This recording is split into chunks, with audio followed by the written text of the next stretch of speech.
Léa chez les Vikings. Bonjour à toutes et à tous, vous écoutez Radio CHU et aujourd'hui je suis encore et toujours en Finlande et je suis en duplex avec Pierre qui se trouve au studio de Radio CHU à Bordeaux. Salut Pierre. Salut Léa, de quoi tu nous parles aujourd'hui ? Aujourd'hui je n'ai pas préparé quelque chose de spécifique à la Finlande mais j'aimerais vous parler d'une expérience que j'ai eu la chance de vivre ici, les aurores boréales. Ah super, ça fait rêver ça. Tu as pu en voir ? Oui mais ça n'a pas été évident, la première fois que j'ai essayé j'ai eu très froid et très peur. Peur ? Il faut dire que je ne suis pas très courageuse, tu le sais. J'ai passé quelques jours à Rovaniemi, moins de 10 km au sud du cercle polaire. Un soir, le ciel était assez dégagé, une condition essentielle pour observer des aurores. Et mon application Aurora, qui indiquait une petite probabilité d'observation, alors qu'elle était restée à zéro depuis des semaines. Donc bref, ni une ni deux, j'enfile une paire de collants, 2 paires de grosses chaussettes, mes guêtres, mes chaussures fourrées, 2 pulls, une veste, un manteau, une écharpe, un gros bonnet et des gants. Et me voilà partie dans la rue. Au moins, tu n'as pas eu froid. Oh, spoiler, si, j'ai eu très froid. Pour observer des aurores, il faut s'éloigner de la pollution lumineuse. Donc j'ai essayé d'aller dans un parc sans éclairage, mais il se trouvait au bord de l'eau. Et même si le point de vue était parfait, le vent était absolument glacial. Les températures ressenties, ça devait descendre à moins 10. Et j'ai vraiment pas l'habitude. Bref, j'ai attendu 1h30 dans le froid, dans le noir, dans les bois, sur un chemin, je suis pas complètement folle quand même. Tout ça pour à peine observer un petit halo gris qui était sans doute simplement de la pollution lumineuse. Qui ne tente rien à rien. Absolument. Et tu veux rire ? Vas-y. Les lacs des alentours et la rivière ont gelé cette nuit-là. Tu m'étonnes que j'ai eu froid. Et finalement, tu as réussi à en voir ? Le lendemain, oui, mais assez lointaine. Et ça faisait vraiment partie des choses que je voulais voir une fois dans ma vie, alors je me suis inscrite dans une expédition pour les touristes. Ça perd de son charme, bien sûr, mais quand on n'a pas de voiture, c'est la seule solution pour s'éloigner des villes et de la pollution lumineuse. Ça ne t'a pas coûté trop cher ? Je m'attendais à ne rien trouver en dessous des 100 €, et finalement, pour 70 €, j'ai pu avoir 3 heures d'excursion, un accès à la tente et au feu avec repas compris, anecdotes des guides, et on vient vous chercher, on vous ramène directement chez vous. Bah, ça pourrait être pire. C'est sûr. Les guides nous ont emmenés au bord d'un lac, gelé depuis la veille donc, et le ciel était parfaitement clair, et rien que voir autant d'étoiles, c'était déjà un beau spectacle. Et les aurores sont apparues très vite, mais au début, j'ai rien vu. Et comment ça se fait ? En fait, figurez-vous que ce qu'on voit sur les photos, ça n'a rien à voir avec ce qu'on voit en vrai. Les appareils photo numériques sont beaucoup mieux équipés que l'œil humain pour observer ces couleurs-là.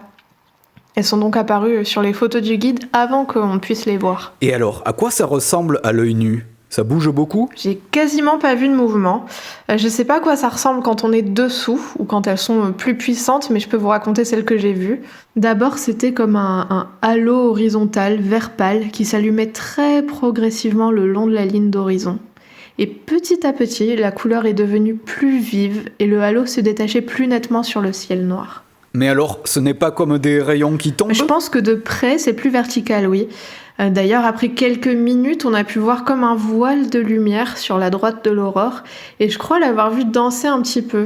Et oui, on dit des aurores qu'elles dansent, c'est joli, non ? Très. Ça doit être une sacrée expérience. Mais à quoi sont-elles dues ces aurores en fait ? C'est lié au soleil, c'est ça ? C'est ça. À 150 millions de kilomètres de nous, ça fait loin, il y a le soleil.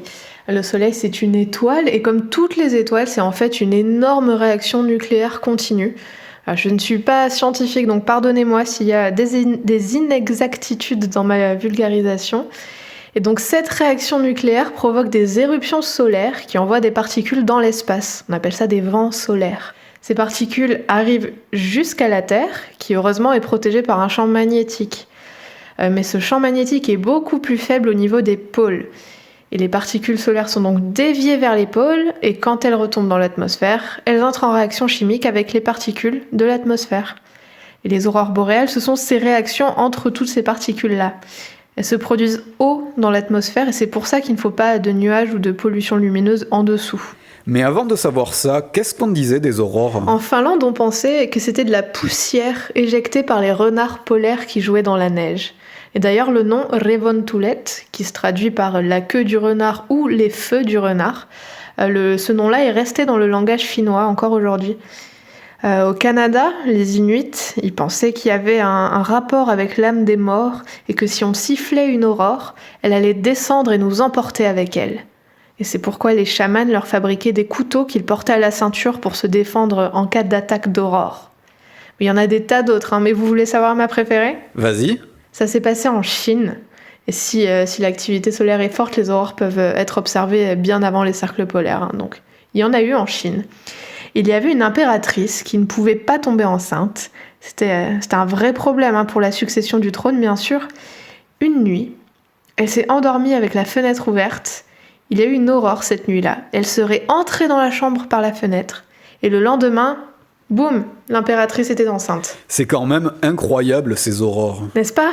Elles sont super ces histoires. Beaucoup plus poétiques que ces histoires de particules. Finalement, je n'en suis pas si sûre. Ce sont quand même des morceaux d'étoiles qui tombent sur la Terre. Personnellement, je trouve ça beaucoup plus fou et original que les aurores qui causent des grossesses. C'est vrai, vu comme ça. Merci beaucoup Léa de nous avoir apporté tes lumières. Après une blague de cette qualité, je crois qu'on n'a plus qu'à rendre l'antenne. Hein. Merci Pierre, merci à vous de nous avoir écoutés. Vous pourrez retrouver cette chronique ainsi que tous les épisodes de ma vie de viking sur la chaîne YouTube de Radio CHU. Restez à l'écoute pour la suite de vos programmes.